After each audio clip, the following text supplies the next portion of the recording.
মাস সমুদ্রে ঝড়ের কবলে পড়লাম আমরা আন্দামানে। সেই রোমাঞ্চকর আন্দামান ভ্রমণের গল্প শেয়ার করব আপনাদের সাথে। থাকা, খাবার, ঘোরা সমস্ত ইনফরমেশন পেয়ে যাবেন আপনারা এই ভিডিওতে। আর সবচেয়ে সস্তায় আন্দামান ভ্রমণ করতে হলে পুরো ভিডিওটা আপনাদের দেখতেই হবে। চলুন শুরু করা যাক। কলকাতা থেকে আন্দামান যাওয়ার জন্য দুটি রাস্তা আছে, এক হচ্ছে জলপথে, এক হচ্ছে বিমানে। তো জলপথে গেলে 3 দিন সময় লাগবে, আর বিমানে গেলে মাত্র 2 ঘন্টা। তো আমরা বিমানটাই বেছে নিয়েছিলাম। আর সব থেকে ভালো কথা হলো আপনাদের জুন মাস থেকে সেপ্টেম্বর মাস পর্যন্ত বিমানের ভাড়া পুরো হাফ থাকে।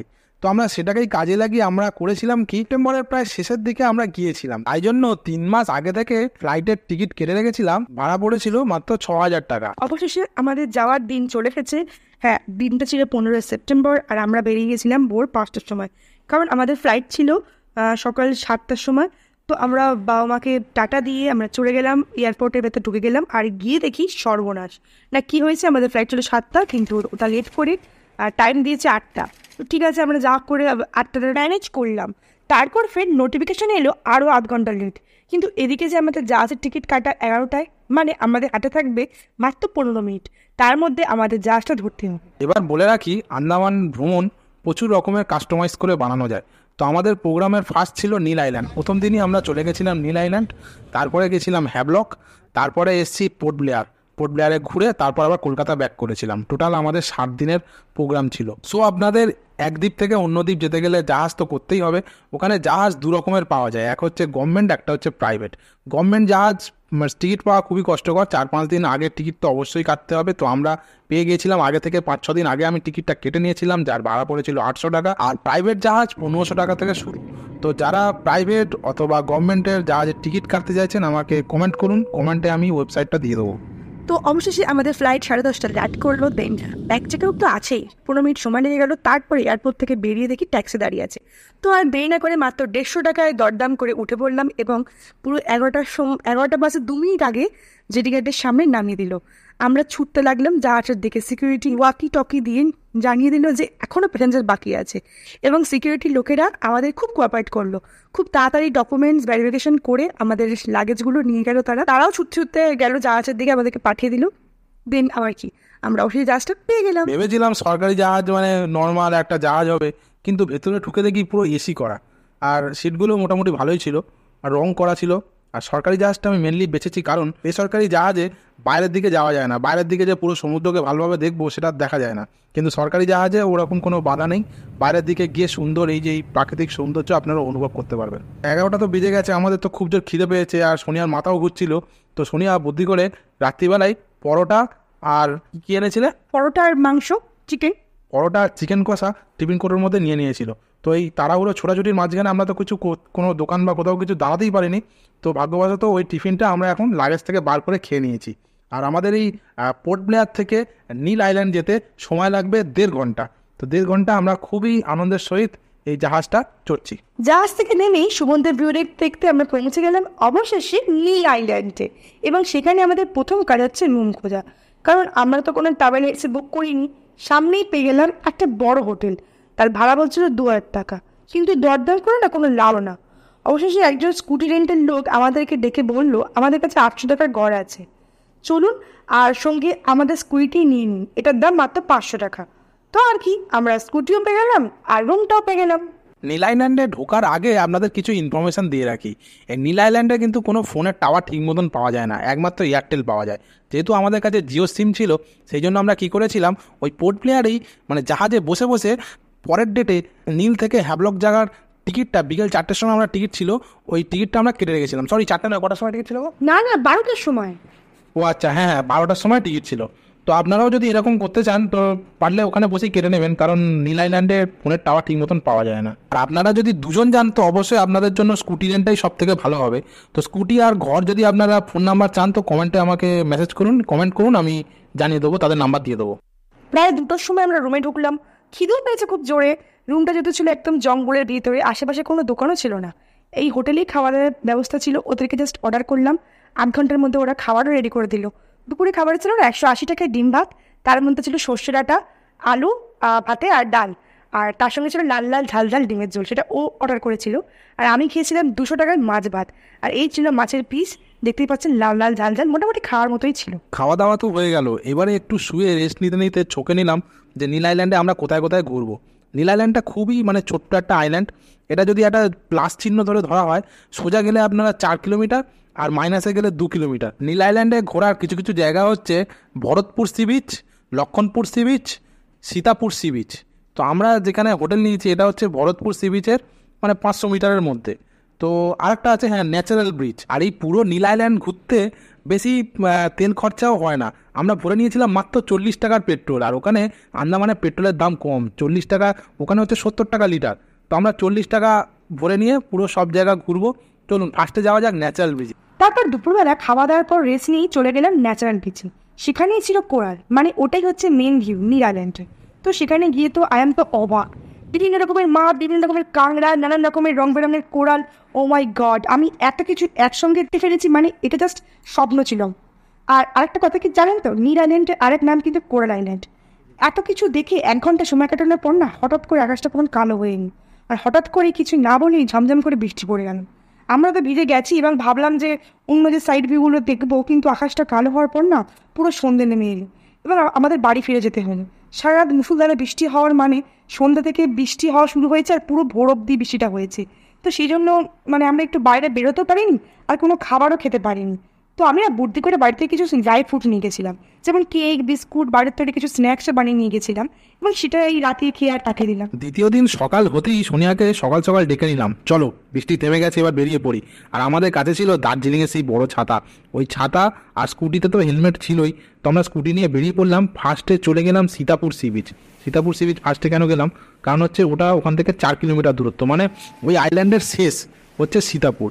দেখতে পাচ্ছেন কি সুন্দর এই নারকেল গাছ, সুপারি গাছ অতিক্রম করে আমরা চলে গেলাম নীল আইল্যান্ডের একদম শেষ প্রান্তে সীতাপুর সি বিচ। দেখতে পাচ্ছেন কি সুন্দর Sitapur sea beach. Sitapur beach থেকে ফেরার পথেই 1 কিলোমিটার পর পড়লো রামনগর বিচ। নারকেল গাছের বাগানের ভিতর দিয়ে ঢুকে গেলাম, আর নারকেল গাছের বাগান শেষ হতেই অসাধারণ দৃশ্য দেখলাম। পরিষ্কার জল আর সাদা বালি, সুন্দর একটা বসার জায়গাও রয়েছে। আর ওখানে না একজন ডাব বিক্রেতা ছিল, তো তারাই আমাদেরকে বললো আপনারা ওখানে দাঁড়ান, আমরা আপনাদের একটা ছবি দিচ্ছি। তো তারপর আমরা কী করলাম, পটাপট ছবিও তুলে নিলাম। তারপর আবার বৃষ্টি শুরু হয়ে গেল, একজনকে বাড়ি দেখতে পেলাম এবং বাড়িতে ঢুকেও পড়লাম। একটু ওয়েট করছিলাম বৃষ্টিটা থামার জন্য, আর ঠিক সেখানে দেখলাম দুটো কিউট কিউট খরগোশ। তো সেই খরগোশ দুটোকে একটু খাইয়ে আমরা বৃষ্টি থামার পর লক্ষণপুর সি বিচের উদ্দেশ্যে রওনা দিলাম। কিন্তু দাঁড়ান এখনো কিছু টিফিনটা করা হয়নি। আর 3 কিলোমিটার পরেই নীল আইল্যান্ডের বাজার রয়েছে, একটাই বাজার ওখানে, সেখানে দাঁড়িয়ে টিফিনটা করবো। চলে এলাম নীল আইল্যান্ডের বাজারে। তাই বাজারে এসেই, খুব একটা বড় বাজার নয়, 4-5টা 6টা-7টা মতন দোকান রয়েছে এখানে। তো একটু ভেতর দিকে এলাম, এখানে দেখতে পেলাম পেটা পরোটার দোকান। তো সোনিয়া আর আমি পেটা পরোটা খেতে খুবই ভালোবাসি। তো এখানে দেখতে পাচ্ছি পেটা পরোটা। তো পেটা পরোটা এগুলো হচ্ছে নিল 20 টাকা করে পিস, তার সঙ্গে আনলিমিটেড ঘুগনি আছে, আর একটা এই মাছের মাথা দিয়ে কিছু একটা তরকারি মতন রয়েছে, আর একটা নারকেলের তরকারি দিয়ে, 3 রকম জিনিস রয়েছে খাওয়ার জন্য। তো আমরা খুব আনন্দের সহিত এটা খেলাম। আর এখানে মিষ্টির দাম জিজ্ঞেস করলাম 15 টাকা পিস। আর একটা জিনিস এখানে দেখুন, এখানে কিন্তু সবাই বাঙালি, সবাই বাংলাতেই কথা বলে। তো আমরা এখানে এসে তো মানে খুবই আনন্দ পেয়েছি, আর খেতেও খুবই ভালো ছিল। আপনারাও যদি আসেন এখান থেকে খেতে পারেন, খুব কম দামে টিফিন হয়ে যাবে। তারপর খেতে খেতে কানে আসছিল মন্দির থেকে গায়ত্রী মন্ত্র, আর সেই টানানি চলে গেলে মন্দিরে গিয়ে দেখি রাধাকৃষ্ণের মন্দির। ওখানে পুরোহিত বাঙালি ছিল, ওনার বাড়ি নদিয়া। আমাদের সঙ্গে খুব কথা বললেন এবং আমাদের তিলকও কেটে দিলেন। এবার আমরা প্রদক্ষিণ ও প্রণাম করে বেরিয়ে পড়লাম লক্ষণপুর সি বিচের দিকে, যেটি ছিল ওখান থেকে মাত্র 2 কিলোমিটারের দূরত্বে। লক্ষণপুর সি বিচে এসে মনটা পুরো মুক্ত হয়ে গেল। কি সুন্দর সিনারি, একদম নীল জল আর সাদা বালি, আর বালিটাও একদম পাতলা পুরো ময়দার মতন। যাই হোক, আর এখানে এই সি বিচটা আমাদের খুবই ভালো লেগেছে, কারণ হচ্ছে এইখানটা দেখুন দুদিক দিয়ে জল আসছে, সমুদ্রের ঢেউ দুদিক দিয়ে আসছে, মাঝখানটা দাঁড়াতে বেশ সুন্দর লাগছিল আর খুব হাওয়াও দিচ্ছিল। এখন বাজে সকাল 10:30। আর একটা স্পট আমাদের বাকি রয়েছে, সেটা হচ্ছে ভরতপুর সি বিচ। যেহেতু ভরতপুর সি বিচ আমাদের হোটেলের কাছেই, সেই জন্য আমরা ওটাকে লাস্টে বেছে নিয়েছিলাম। বাড়িতে গিয়ে হোটেলে একটুখানি রেস্ট নিয়েই সঙ্গে সঙ্গে বেরিয়ে পড়বো ভরতপুর সি বিচের দিকে। চলে এলাম ভরতপুর সি বিচে। এখানে কি সুন্দর সারি সারি দোকানে সাজানো সামুদ্রিক জিনিসপত্র বিক্রি হচ্ছে। সমুদ্রের পাড়ে আসতে আমরা দুজন নীল জল থেকে না সামলাতে পারলাম না, নেমে পড়লাম সমুদ্রে। আর সমুদ্রের পাড়েই না বিভিন্ন রকমের অ্যাক্টিভিটিস বুকিংও চলছিল, যেমন স্কুবা ডাইভিং এবং গ্লাস বোটিং বুকিং। ও তো আগেই স্কুবা ডাইভ করেছে, আর আমিও জলের তলে যেতে খুব ভয় পাই। তো সেই জন্য ওকে বললাম আমরা গ্লাস বোটিংটাই বুক করি, যার ভাড়া পড়লো পার হেড 800 টাকা করে। উঠে পড়লাম 1600 টাকায় দুজন গ্লাস বোটে। দেখতে পাচ্ছেন এই কাঁচের নিচ দিয়ে পুরো সমুদ্রের তলায় যে কত সুন্দর সুন্দর কোরাল মাছ, সব কিছুই দেখা যাচ্ছে। যাওয়া আসা মিলে 25 মিনিট সময় লাগলো এখানে, কিন্তু এখন ঘড়িতে বাজে 11:45। আমাদের জাহাজ অলরেডি আসছে, 12টার সময় ছাড়বে। তো আমরা একদম খুব তাড়াতাড়ি ওখান থেকে নেমেই ছুটে ওই স্কুটি করেই চলে গেলাম আমাদের হোটেলে। আমাদের ব্যাগ আগে থেকে আমি গুছিয়ে রেখে গেছিলাম, জানি সময় পাবো না। তো ওদেরকে টাটা করে আমরা বেরিয়ে পড়লাম, ওই স্কুটি নিয়েই লাগেজ নিয়ে বেরিয়ে পড়লাম একদম পুরো জেটি ঘাটে, যেখানে দাঁড়িয়ে ছিল আমাদের স্কুটির মালিক। তাকে 2000 টাকা এক্সট্রা দেওয়া ছিল জমা, আর টোটাল 2500 টাকা দিয়েছিলাম, 500 টাকা স্কুটি রেন্ট আর 2000 টাকা ওরা জমা রেখে দেয়। তো গিয়ে ওনার হাত থেকে আগে ফার্স্টে 2000 টাকাটা কালেক্ট করলাম, আর সঙ্গে সঙ্গে উঠে গেলাম আমাদের জাহাজে। জাহাজ অলরেডি এসে দাঁড়িয়েছিল। তো খুব ঠিকঠাক একদম টাইমিংভাবে আমরা জিনিসটা ম্যানেজ করেছি। এই দেখতে পাচ্ছেন জাহাজে উঠে পড়েছি। বললাম ফের গভর্নমেন্ট ফেরিতে। আজকের ডেস্টিনেশন হচ্ছে হাবলাক আইসল্যান্ড।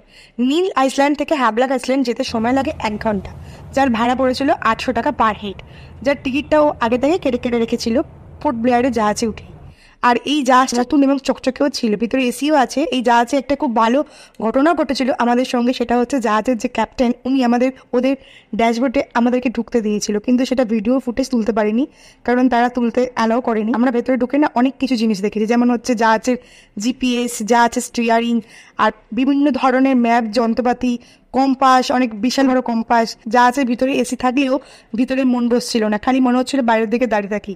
তাই আমরা মনে করি যে প্রাইভেট ফেরির থেকে গভর্নমেন্ট ফেরি অনেক বেটার। 1 ঘন্টা পার হওয়ার পর আমরা চলে এলাম হ্যাভলক আইল্যান্ড। এই দেখতে পাচ্ছেন, এই হচ্ছে হ্যাভলক আইল্যান্ড। এই দেখুন, আসা মাত্রই এখানে আমরা স্কুটি রেন্টের লোককে পেয়ে গেলাম। এখানেও 500 টাকা স্কুটি রেন্ট আর 2000 টাকা জমা দিতে হয়। হোটেল যেহেতু আমাদের বুক করা ছিল না, 4-5টা হোটেল দেখেই সব থেকে 1 নম্বর সেরা হোটেল আমরা বেছে নিলাম। এই ঘরটা দারুণ ছিল। এখান থেকে ব্যালকনি থেকে পুরো বাইরে মানে হ্যাভলকের সমুদ্র, একদম পুরো সমুদ্রের ধারেই পুরো হোটেলটা নিয়েছি আমরা। আর এই হোটেলের ভাড়া পড়েছে মাত্র 1500 টাকা। আর 3-4 দিন পরে যেহেতু সিজন টাইম চালু হয়ে যাবে, সেই জন্য এই ঘরটাই আপনার 3000-4000 টাকা রেট উঠে যাবে। তখন ব্যাগপত্র রেখে নিচে চলে এলাম। নিচেই খাবার হোটেল ছিল, যেখান থেকে সোনিয়ার জন্য নেওয়া হলো 1 প্লেট বিরিয়ানি, এর দাম পড়লো 280 টাকা। আর আমি নিলাম মাছ ভাত 220 টাকা। তো খেয়ে দিয়ে এবারে আমরা বেরোবো। ঠিক তখনই ঝমঝম করে খুব জোর বৃষ্টি নেমে গেল। তখন বাজে বিকাল 3টে। আর হ্যাভলক আইল্যান্ডে 2টো যাওয়ার জায়গা আছে স্কুটি করে, সেটা হচ্ছে রাধানগর সি বিচ আর হচ্ছে Kalapathar sea beach. Radhanagar sea beach প্রায় 18 কিলোমিটার আর কালাপাত্তর সি বিচ 11 কিলোমিটার। অবশেষে বৃষ্টি থামলো সন্ধ্যা 7টার সময়। তখন তো আর কোথাও যেতে পারলাম না। হ্যাভলকে হচ্ছে জিওর টাওয়ার ভালো থাকে, সব কোম্পানি মোটামুটি ভালো থাকে। অনলাইনে চেক করলাম কালকের যদি আমরা হ্যাভলকে থাকি পরশুদিন সকালে কোনো জাহাজ আছে কিনা, কিন্তু দেখলাম পরশুদিন কোনো জাহাজ নেই। শেষ পর্যন্ত দেখলাম কালকের বিকাল 4টের সময় জাহাজ রয়েছে, কিন্তু অনলাইনের টিকিট বুকিংও বন্ধ হয়ে গেছে, যেহেতু 24 ঘন্টা আগে টিকিটটা কাটতে হতো। তা অবশেষে ওখানে খোঁজ নিলাম যে কোথায় গভর্নমেন্ট ফেরির টিকিট কাটা যায়। তো আমাদের টার্গেট হচ্ছে কালকে সকালবেলায় বেরিয়ে ওই টিকিটটা আমাদের আগে কাটতে হবে। তৃতীয় দিন আমাদের সকাল হয়ে গেছে। সকাল হতেই বক্সের বাজনা আওয়াজ শুনতে পাচ্ছি, কেননা আজকের হচ্ছে বিশ্বকর্মা পুজো। আমাদের পুরো হোটেলের সামনে একটা বিশাল বড় মন্দিরে বিশ্বকর্মা পুজো হচ্ছে। তা আমরা ওই মন্দিরের ভেতরে গেছিলাম, আমাদেরকে ইনভাইট করেছিল যে দুপুরবেলা প্রসাদ গ্রহণ করার জন্য। অনেক খোঁজ খবর নিয়ে জানতে পারলাম যে গভর্নমেন্ট ফেরির অ্যাড্রেসটা হচ্ছে হ্যাভলক পোস্ট অফিসের নিচে টিকিট কাউন্টারটা, কিন্তু জানতে পারলাম 10টার সময় খুলবে। আর এইদিকে আমাদের হোটেল চেক আউটের টাইম হয়েছে 10টার সময়। আমি রিকোয়েস্ট করলাম যে 1-2 পর্যন্ত থাকবার জন্য, কিন্তু ওরা থাকতে দেয়নি। তাই জন্য আমরা পুরো লাগেজ পুরো প্যাকেজ করে নিয়ে ওদের অফিস রুমে আমরা লাগেজটাকে রেখে হোটেল থেকে 15 টাকা পিস পেটা পরোটা, ঘুগনি আর চাটনি দিয়ে পেটা পরোটা খেয়ে আমরা বেরিয়ে পড়লাম পুরো পাক্কা 15-10টার সময়। গিয়ে ওখানে লাইন দিলাম। দেখতেই পাচ্ছেন আগের দিন যা বৃষ্টি হয়েছে তার জন্য পুরো জল জমে রয়েছে। তা লাইন দিয়ে টিকিটটা আগে কেটে নিয়ে ব্যাগের মধ্যে টিকিটটা ভরে আবার ওই রাস্তা যেহেতু পড়বে ওই রাস্তা দিয়ে সোজা চলে গেলাম রাধানগর সি বিচ। তার আগে পেট্রোল পাম্প থেকে ফের 50 টাকার তেল ভরে নিলাম। আর এখান থেকে দূরত্ব হচ্ছে 16, আর এই বাঁদিকে 11 কিলোমিটার গেলেই কালাপাত্তর সি বিচ। তো আগে আমরা রাধানগর সি বিচ যাবো, ওখান থেকে ব্যাক করে এসে সেই বিশ্বকর্মা ঠাকুরের প্রসাদ খাবো, তারপর আবার বেরিয়ে যাবো কালাপাত্তর সি বিচের দিকে। তো চলে এলাম রাধানগর সি বিচ। এসেই দেখতে পেলাম বিশাল বড় বড় ডাব এখানে বিক্রি হচ্ছে। তা 50 টাকা দিয়ে এই বড় একটা ডাব নিয়ে নিলাম দুজন মিলে। ডাবও খেলাম, ডাবের শাঁসও খেলাম। খেয়ে এবারে সামনের দিকে এগোলাম। দেখতেই পাচ্ছেন কত সুন্দর বসবার জায়গা, শোবার জায়গা। যেহেতু আমাদের কাছে সময় খুবই কম, বিকাল 4টের সময় জাহাজ, তো আমরা এখানে পৌঁছে গেছি আপনার প্রায় 11:45টার সময় আমরা এখানে ঢুকে গেছি। তা এবারে এখানে আমরা বেশি সময় না নষ্ট করে স্নান করে নিলাম। আর তার আগে দেখে নিলাম যে এখানে ড্রেস চেঞ্জের জায়গাও রয়েছে। ড্রেস চেঞ্জ বা স্নান করার জন্য এখানে নিচ্ছে মাত্র 10 টাকা। ঘড়িতে 12:30 বেজে গেছে। এবার আমরা আবার স্কুটি করে ফিরে এলাম আমাদের হোটেলের কাছে বিশ্বকর্মা পুজোর প্রসাদ খাওয়ার জন্য। প্রসাদ খেলাম, ফ্রায়েড রাইস, চানা পনির, চাটনি, পাঁপড়, পায়েস। এখানেই আমাদের প্রায় 250-300 টাকার খাবার সেভ হয়ে গেল। এবারে এখানে খাওয়া দাওয়া করে এবার আবার চলে যাচ্ছি কালাপাত্তর সি বিচ। সেটা হচ্ছে আমাদের হোটেল থেকে 14 কিলোমিটার দূরে। কালাপাত্তর সি বিচে এসেও ডাব খেয়ে নিলাম, সঙ্গে শ্বাস। আর সি বিচটা দারুণ ছিল, একদম নীল চকচকে জল। আর হচ্ছে এখানে সি বিচের বালির সঙ্গে অনেক পাথরও আছে, কালো কালো পাথর। জল যখন কম থাকে তখন দেখা যায়, ওই জন্য এই বিচটার নাম হচ্ছে কালাপাত্তর সি বিচ। তো আমরা এই কালাপাত্তর সি বিচ ঘোরাঘুরি করে 4:45-র সময় আবার হোটেলে ফিরে চলে এলাম। আর লাগেজগুলো নিয়ে আবার জেটিঘাটে পৌঁছে গেলাম। আমাদের লাস্ট জাহাজের যাত্রা জলপথে। এবারে আমরা যাচ্ছি হ্যাভলক থেকে পোর্ট ব্লেয়ার। সোনিয়া যাচ্ছে পোর্ট ব্লেয়ার। কিন্তু এই আনন্দের মাঝে হঠাৎ করে আমাদের দুর্যোগ নেমে আসলো। ওয়েদার খুব খারাপ, আমাদের জাহাজ লাফাচ্ছে ডং ডং করে। এই দেখুন হাওয়া হচ্ছে, লাফাচ্ছে। আমি ব্যাক ক্যামেরা দেখাচ্ছি, লাফাচ্ছে, এই যে লাফাচ্ছে। এই দেখো সোনা লাফাচ্ছে, পুরো লাফাচ্ছে পুরো আমাদের জাহাজ। এত এত মানে শুধু লাফাচ্ছে। সোনিয়া ভয়ে একদম কাঁদো কাঁদো হয়ে গেছে। আর জল দেখুন কিরম ঢেউ হচ্ছে। এই দেখো নড়ছে, কি দেখো, আমি ধরে নি জাহাজ। বাবা তোমরা এখন ধরে থাকো, উত্তাল সমুদ্র, কিরম নড়ছে জাহাজ। পেছনে আমার ভয় লাগছে, পেছনটা চলো, ধরতে পারছি না। ওদিকে চলো, ওদিকে চলো, ওদিকে চলো, ওদিকে চলো। বৃষ্টি আসছে, বৃষ্টি আসছে, ধরে ধরে যাও, ধরে ধরে যাও, চলো বৃষ্টি আসছে। ওইটাকে ধরো, চলো, চলো না। ওরে বাবা, ভয়ঙ্কর দৃশ্য চলছে এখন। ঝড়ের কবলে পড়েছি আমরা, জাহাজ দুলছে। চলো নিচে নিয়ে যাই, নিচে নিয়ে যাই, তোমার নিচে নিয়ে যাই। আমি আরে কিছু হবে না, কিছু হবে না, চলো। ধরে থাকো, শক্ত করে ধরে থাকো। ওরে বাবা, ওরে বাবা, সে জানা, ওরে বাবা রে, ও মাই গড, এরকম ভয়ঙ্কর সমুদ্র, উত্তাল সমুদ্র দেখিনি জীবনে। ধন্যবাদ বন্ধুরা ভিডিওটা প্রথম থেকে শেষ পর্যন্ত দেখার জন্য। এই ভিডিওটি কেবলমাত্র 3 দিনই কভার করতে পেরেছি, তো ভিডিওটি বানাতে আমাদের অনেকটাই কষ্ট হয়েছে। প্লিজ লাইক, কমেন্ট, শেয়ার করবেন। আর আগামী 4 দিনের ভিডিও খুব শীঘ্রই আসতে চলেছে। আপনারা ফলো এবং সাবস্ক্রাইব করে পাশে থাকুন। ভিডিওটি কেমন লাগেছে কমেন্ট করে অবশ্যই জানান। ধন্যবাদ।